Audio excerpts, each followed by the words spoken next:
1834년 마드리드. 왕은 죽었다. 당신은 왕실 주치의다. 실패한 치료의 흔적이 여전히 손에 남아있다. 당신의 마음은 슬픔과 안도 사이에서 갈등한다. 하지만 당신의 일은 아직 끝나지 않았다. 당신은 페르난도 7세의 시신이 비단과 향에 쌓여 엄숙한 침묵 속에 놓여있는 왕의 침실로 소환된다. 섭정 왕비 마리아 크리스티나는 당신을 기다리고 있다. 평온함이 아니라 다급함으로, 떨리는 손으로 숨을 먹게 할 만큼 섬뜩한 부탁을 하려 한다. 그녀는 당신에게 보존해 달라고 부탁한다. 심장도 뇌도 아닌 그의 성기를. 당신은 망설인다. 그리고 침대 가까이 다가간다. 그곳 금실로 수놓인 시트 아래에는 수십 년간 궁정의 속삭임을 괴롭혔던 해부학적 기형이 놓여 있다. 기괴하고 부어오르고 구부러지고 크기와 모양이 끔찍한 그 기관. 남자에게는, 더구나 왕에게는 결코 속해서는 안 될 그 무엇. 세 명의 왕비를 망가뜨리고 그의 자존감을 짓뭉개고 제국을 수치심으로 오염시켰다고들 했다. 이제 그것은 유물처럼 방부 처리되어야 한다. 왕족 혈통뿐만 아니라 왕족의 광기를 증명하는 증거로. 당신은 이것이 단순한 보존 그 이상임을 깨닫는다. 그것은 고백이다. 해부학적 구조에 의해 타락한 권력에, 육체와 영혼이 기형인 한 남자에 의해 파멸한 스페인에, 우리가 여기까지 어떻게 왔는지, 단 하나의 괴물 같은 부속물이 어떻게 한 왕조를 파멸로 몰아넣을 수 있었는지 이해하려면 왕의 죽음에서 시작해서는 안 된다. 저주받은 그의 탄생에서 시작해야 한다. 그 저주는 페르난도에게서 시작되지 않았다. 그것은 훨씬 이전부터 시작되었다. 몇 세대에 걸쳐 왕족의 피가 독으로 변하면서 수세기 동안 스페인 합스부르크와 부르봉 왕가는 혈통을 사촌과 사촌, 삼촌과 조카 등 근친혼으로 겹겹이 꼬아나갔고, 결국 귀족 계급은 질병, 기형, 광기의 온상이 되었다. 1784년 10월 14일 페르난도가 태어났을 때 이미 손상은 이루어진 상태였다. 그는 카를로스 4세와 파르마의 마리아 루이사의 첫째 아들이었다. 둘은 사촌이었고 그들 또한 사촌의 자식들이었다. 그들의 결혼은 결합이라기보다 유전적 메아리에 가까웠다. 태어날 때부터 페르난도는 그 결과를 짊어지고 있었다. 언뜻 보기에는 평범해 보였다. 하지만 자연은 잔인하다. 그리고 인내심이 있다. 청소년기에 접어들자 의사들은 뭔가 이상한 점을 발견했다. 그의 성기는 나이에 비해 이미 컸는데 불균형하게 계속 자랐다. 16살에는 괴물 같았다다. 기형적이었다. 밑은 가늘고 몽둥이처럼 넓어졌다. 한 궁정 의사에 따르면 너무 길어서 채찍을 대신할 수 있을 정도였다고 한다.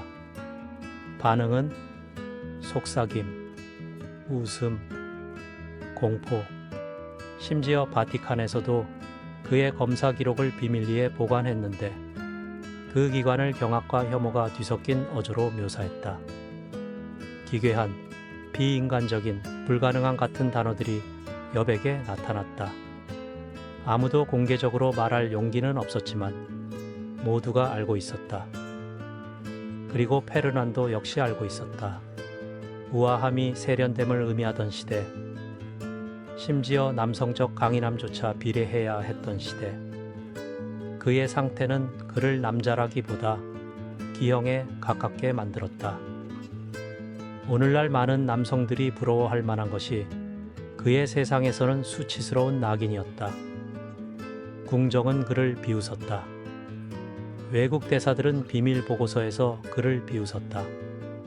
하인들조차 그가 지나갈 때면 수군거렸다. 그는 달랐다. 원치 않는 존재였다. 사랑받지 못했다. 그리고 그 다름은 어둠 속에서 썩어갔다. 페르난도는 스스로를 고립시켰다. 지켜보았다. 들었다. 모든 비뚤어진 미소를 마음에 새겼다. 하지만 울지 않았다. 계산했다. 그의 분노는 천천히 잔인하리만큼 차갑게 응결되었다. 편집증은 일찍이 뿌리를 내렸다. 어느 날 시종 한 명이 그가 옷을 갈아입는 동안 실수로 들어왔다. 소년을 용서하는 대신 페르난도는 그를 채찍질하게 했다. 그의 가족은 마드리드에서 추방되었다. 그들의 죄목은 왕자가 보고 싶지 않아 하는 것을 목격했다는 것. 그것은 교훈이었다. 다른 이들에게는 물론, 하지만 자신에게도. 다시는 취약해지지 않을 것이다.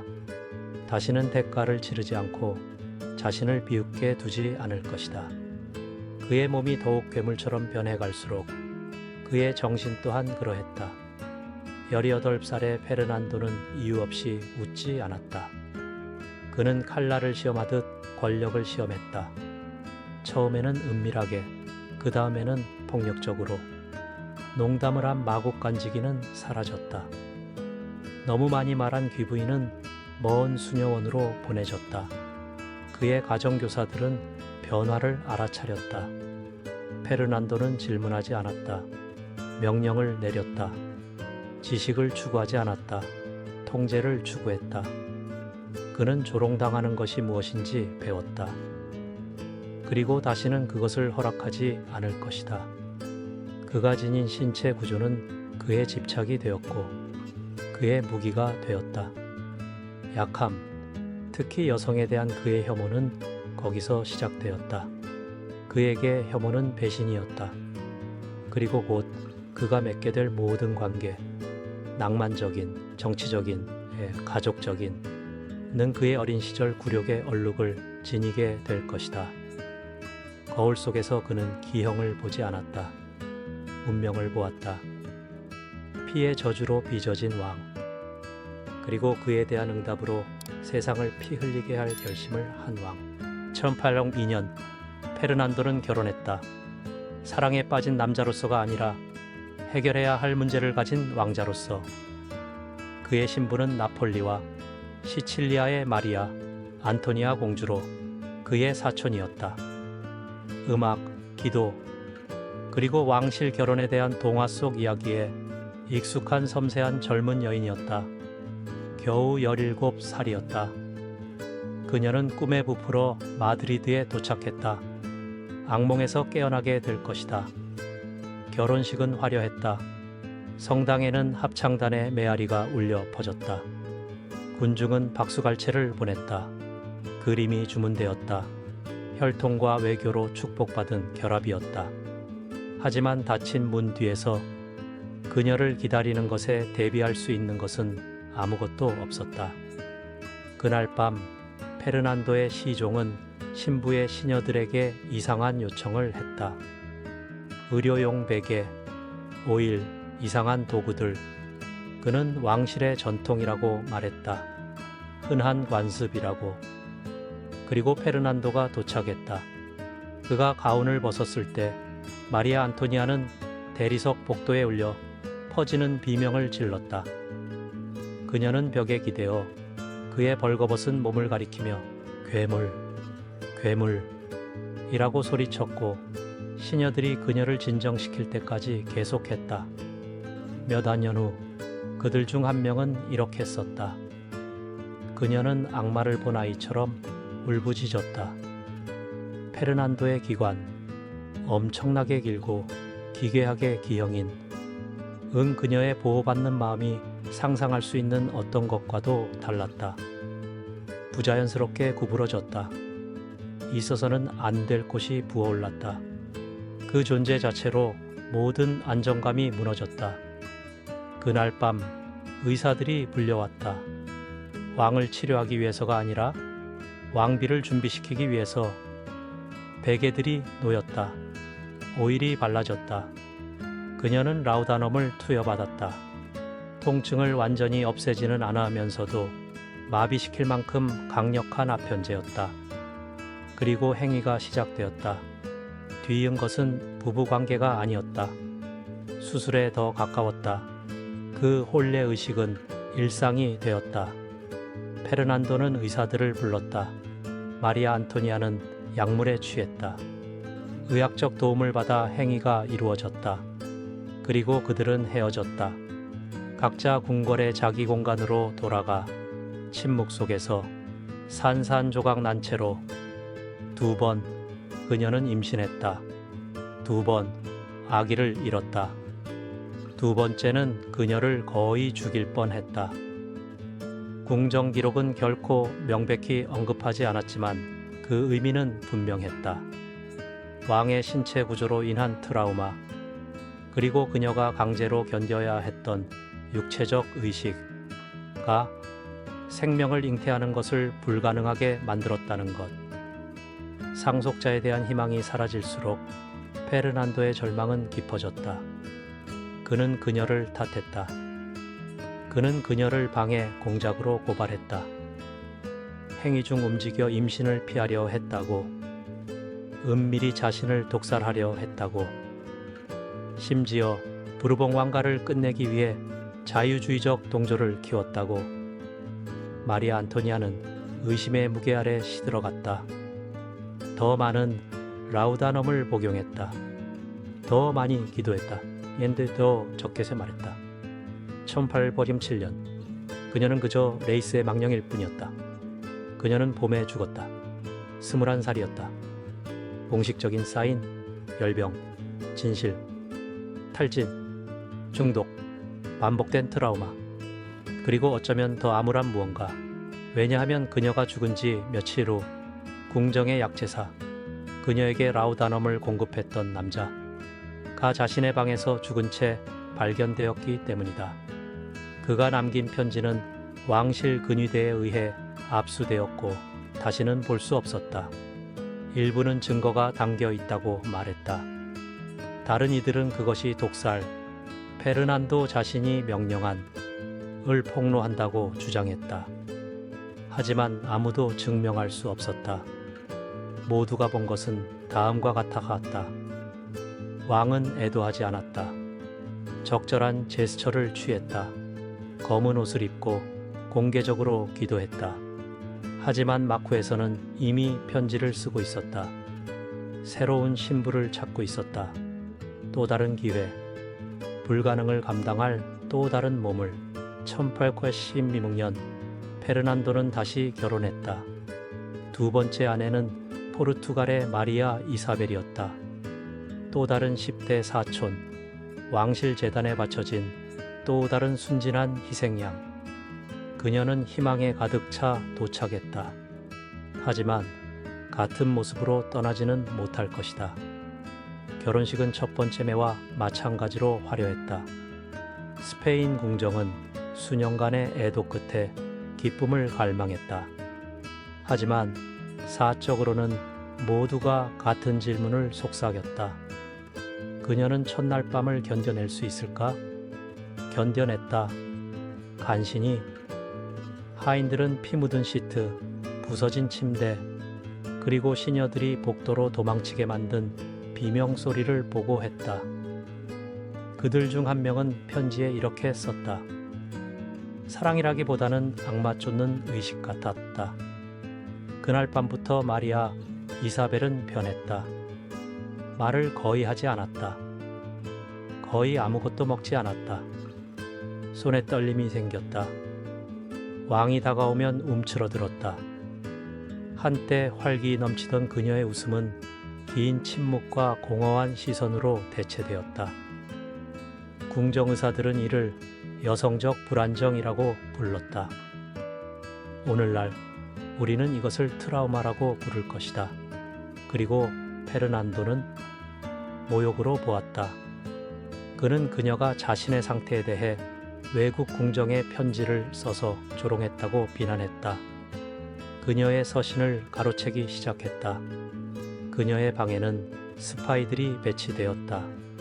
심지어 음식 시식자들도 매주 교체되었다. 그는 조정된 배신을 피하기 위해서라고 말했다. 그리고 손님들이 찾아왔다. 외교관들이 아니라 의사들이었다. 프랑스, 독일, 심지어 오스만 제국에서 온 의사들도 초청되었다. 일부는 해부학자였다. 다른 이들은 희귀한 기형을 안다고 주장하는 서커스 예술가들이었다. 왕의 침실은 실험실이 되었다. 의학적 연극과 부부관계의 공포가 기괴하게 뒤섞인 마리아 이사벨은 만져지고 측정되고 표본처럼 관찰되었다. 그녀는 시들기 시작했다. 1888년 결혼 2년 후 그녀는 죽었다. 공식적인 사인, 신경쇠약. 은밀히 그녀의 시녀들은 알고 있었다. 그녀는 두려움으로 죽었다는 것을. 하지만 페르난도는 멈출 수 없었다. 1819년 그는 다시 결혼했다. 작센의 마리아 조세파, 더 나이가 많고 더 실용적이었다. 그녀의 가족은 빚을 지고 있었다. 그녀는 소문을 알고 있었고 왕을 남편으로서가 아니라 임상 사례로서 대하기로 선택했다. 그녀는 자신의 의사를 데려왔다. 자신의 의료기구도. 각 만남은 예약되었다. 감시되었다. 과학 실험처럼 기록되었다. 비명도 없었다. 열정도 없었다. 오직 절차뿐이었다. 그리고 어떤 식으로든 그것은 효과가 있었다. 1829년 마리아 조세파는 임신했다. 수십 년 만에 처음으로 기쁨이 궁궐을 휩쓸었다. 페르난도는 이를 기적이라고 불렀다. 사제들이 소집되었다. 왕비의 침실은 축복받았다. 외국 귀빈들이 축하를 보냈다. 하지만 그 기적은 오래가지 못했다. 7개월 후 마리아 조세파는 합병증을 겪었다. 미신과 의학 사이에서 갈등하던 왕은 성직자와 연금술사 모두를 소집했다. 그는 전통적인 치료법을 지연시키고 점성술적 조언을 요구했으며 의사들에게 과학 대신 의식을 따르도록 강요했다. 5월 18일 그녀는 조산에 들어갔다. 그 아이, 여자아이는 몇 시간 후에 죽었다. 마리아 조세파는 3주 후에 죽었다. 페르난도는 무너졌다. 둘 다 묻기를 거부했다. 그는 의사들에게 마치 죽음이 되돌릴 수 있는 것처럼 그들을 회복시키라고 명령했다. 며칠 동안 부패의 악취가 왕실을 가득 채웠다. 하인들은 토했다. 의사들은 간청했다. 하지만 왕은 죽은 아내와 딸 옆에 무릎을 꿇고 기도를 중얼거리며 현실을 부정했다. 결국 그조차도 냄새를 부정할 수 없었다. 그제야 시신들이 옮겨졌다. 쉬기 위해서가 아니었다. 괴롭히기 위해서였다. 데드마스크가 그의 방에 놓였다. 그는 매일 그것들과 이야기했다. 1829년 가을 페르난도는 네 번째 결혼을 했다. 그녀의 이름은 나폴리의 마리아 크리스티나였다. 그녀는 빛나고 똑똑했으며 눈에 띄게 임신 중이었다. 하지만 그의 아이는 아니었다. 페르난도는 그것을 알고 있었다. 모두가 알고 있었다. 그럼에도 불구하고 그는 결혼을 받아들였다. 사랑 때문도 욕망 때문도 아니었다. 진실조차 삼켜버릴 만큼 깊은 절망 때문이었다. 스페인에는 상속자가 필요했다. 그리고 페르난도는 수십 년간의 실패 끝에 허구를 받아들일 준비가 되어 있었다. 이사벨 2세가 태어났을 때 왕은 그녀를 자신의 기적이라고 불렀다. 특히 그는 유령이 씌인 듯한 눈으로 그녀를 관찰했다. 그는 몇 시간이고 그녀의 아주 작은 얼굴을 응시했다. 증거를 찾아서. 그녀는 자신을 닮았는가? 마리아 크리스티나의 옛 애인 중 한 명을 닮았는가? 그는 초상화, 나란히 비교, 심지어 두개골 측정까지 명령했다. 이사벨이 성장함에 따라 페르난도의 편집증은 확산되었다. 그는 마리아 크리스티나를 비밀 음모를 꾸몄다고 비난했다. 그녀의 침실벽에 구멍을 뚫게 했다. 그녀가 기도하고 젖을 먹이고 편지를 쓰는 것을 엿보았다. 하인들은 그녀의 모든 움직임을 보고했다. 얼마나 오랫동안 머리를 빗었는지, 자기 전에 어떤 책을 읽었는지, 음식은 정교한 독극물, 검사의식 때문에 몇 시간씩 지연되었다. 하인들은 스트레스로 기절했다. 일부는 도망쳤다. 다른 이들은 그냥 사라졌다. 한때 활기 넘치던 마리아 크리스티나는 말이 없어졌다. 나중에 발견된 그녀의 가족에게 보낸 편지들은 폐허가 된 여인의 모습을 드러냈다. 그녀는 나는 거울 궁전에서 살아요 라고 썼다. 모든 한숨이 무겁고 모든 시선이 해부되는 곳에서 페르난도의 강박관념은 그의 장관들에게까지 퍼졌다. 모순된 명령을 내리고 너무 빨리 복종하는 자들을 처벌했다. 함정으로 충성심을 시험했다. 생일 파티는 신문이 되었다.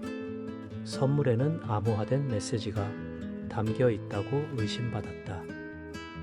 한때 우아했던 왕실 궁정은 이제 정신병원 같아왔다.